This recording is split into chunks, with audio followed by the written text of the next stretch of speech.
Your 10-year-old just nodded like a dashboard bobblehead before you finished your sentence. You asked if they understood why lying about homework was a problem, and they said yes so fast, you're pretty sure they were still chewing. That instant compliance feels like respect, like they finally get it. Like maybe you're nailing this parenting thing. Except you're not. That lightning-fast agreement is actually a red flag the size of a parachute. And what it signals has nothing to do with understanding and everything to do with survival mode. You're about to learn exactly what your kid is actually saying when they agree too quickly, why it's destroying the relationship you think you're building, and what to do instead. Number 1. The shutdown agreement. You're mid-lecture about screen time, or whatever hill you're willing to die on today, and your kid cuts you off with an enthusiastic yes before you hit the period. You think they're being cooperative? They think they're pressing the emergency escape button on a sinking submarine. What you hear is agreement. What they hear is a timer ticking on how much longer they have to endure this conversation before they can go back to existing peacefully. Research from the University of Michigan on parent-child communication patterns shows that children who comply too quickly during disciplinary conversations retain almost none of the actual message, and instead focus entirely on ending the interaction. That instant yes translates to absolutely nothing I can say will change this outcome, so I'm just going to agree until the words stop. You're not teaching them accountability or consequences. You're teaching them that your conversations are something to survive, not engage with. The fix is uncomfortable but simple. When they agree too fast, stop talking and say something like, "That was really quick. What part are you actually agreeing with?" Force them to process instead of performing. If they can't explain it back, they didn't hear it. And that instant yes just told you everything you need to know about whether this conversation is landing. Number 2. The preemptive surrender. Your kid messed up. You know it, they know it, and before you even finish asking what happened, they're already apologizing like a game show contestant hitting the buzzer. You think they're being accountable. They're actually trying to skip the entire emotional process and fast forward to the part where you stop being disappointed. What you hear is remorse. What they hear is, if I apologize first, maybe the lecture will be shorter. Stanford research on adolescent emotional regulation found that children who apologize before processing what they did wrong are significantly more likely to repeat the behavior because the apology becomes a social transaction instead of genuine reflection. That preemptive sorry is them throwing a smoke bomb and running. They're not thinking about what they did, they're thinking about what you're about to do. You're not getting accountability. You're getting a hostage negotiation where they're trying to trade words for freedom. The consequence is they learn that apologies are performance art, not actual change, and you end up in the same argument 6 times because nothing stuck the first 5. The fix is to refuse the shortcut. When they apologize instantly, pause and say, "I believe you're sorry, but I need to know you understand what you're sorry for." Make them sit in the discomfort long enough to actually process it, instead of speed-running their way out of consequences. Number 3. The compliant ghost. Your teenager says yes to family dinner, yes to the screen time limit, yes to cleaning their room, and then proceeds to do absolutely none of it. You think they're being defiant. They think they're being tactical. What you hear is cooperation. What they hear is, "I'll say whatever ends this interaction fastest and deal with reality later." Yale's research on adolescent compliance patterns shows that kids who verbally agree but don't follow through aren't being oppositional. They're being conflict avoidant. That agreement is a placeholder, a social band-aid they slap on the conversation so everyone can move on without the emotional mess of an actual disagreement. You're not getting buy-in. You're getting a verbal signature on a contract they have zero intention of honoring, because to them, the yes was never a commitment. It was a conversational exit strategy. Quick favor before we go deeper. If this is landing, take 1 second to tap that subscribe button. Apparently 97% of people watching this never subscribe, which is basically the parenting equivalent of your kid saying they'll clean their room and then vanishing into their devices.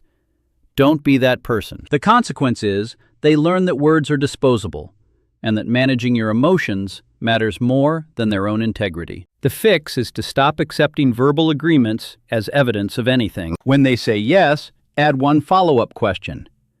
What's your plan for making that happen? Or, when are you going to do it? Make them think past the agreement and into the actual execution.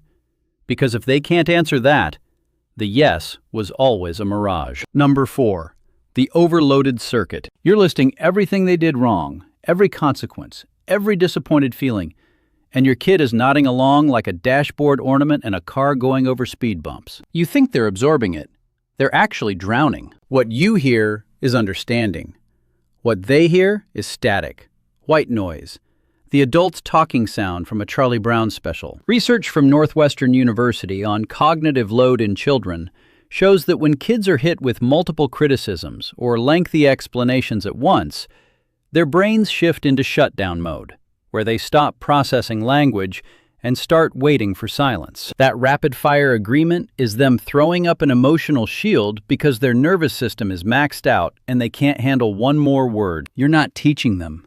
You're overloading their circuit breaker, and everything past sentence 3 got filed directly into the mental trash. The consequence is they genuinely have no idea what you said 5 minutes later, and you're furious because you think they're ignoring you, when really, they never heard you in the first place. The fix is brutal in its simplicity.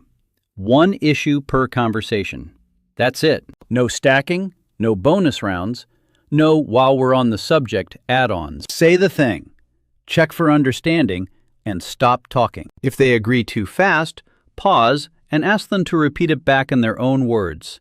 Because if their brain already tapped out, you'll know immediately when they can't summarize a single thing you just said. Number 5. The emotional triage. Your kid just agreed to every single thing you said about why their behavior was hurtful, and you feel like you finally broke through. You didn't. They're not agreeing because they understand. They're agreeing because they can't handle watching you be upset. What you hear is empathy. What they hear is, I will say anything to make the sad face stop. Research from Columbia University on childhood emotional regulation found that children, especially those with anxious or people-pleasing tendencies, will verbally capitulate to end a parent's visible distress even when they fundamentally disagree with what's being said. That instant yes is emotional triage. They're prioritizing your feelings over their own truth because your disappointment feels like a 5-alarm fire, and they're the only one holding the extinguisher. You're not getting honesty. You're getting a performance designed to regulate your emotions, not theirs. The consequence is, they learn that managing other people's feelings matters more than their own authenticity, and that agreement is a tool for making uncomfortable emotions disappear. The fix requires you to manage your own face. Before heavy conversations, regulate yourself first. Keep your tone neutral, your expression calm, and when they agree, pause and say something like, I'm not upset with you right now.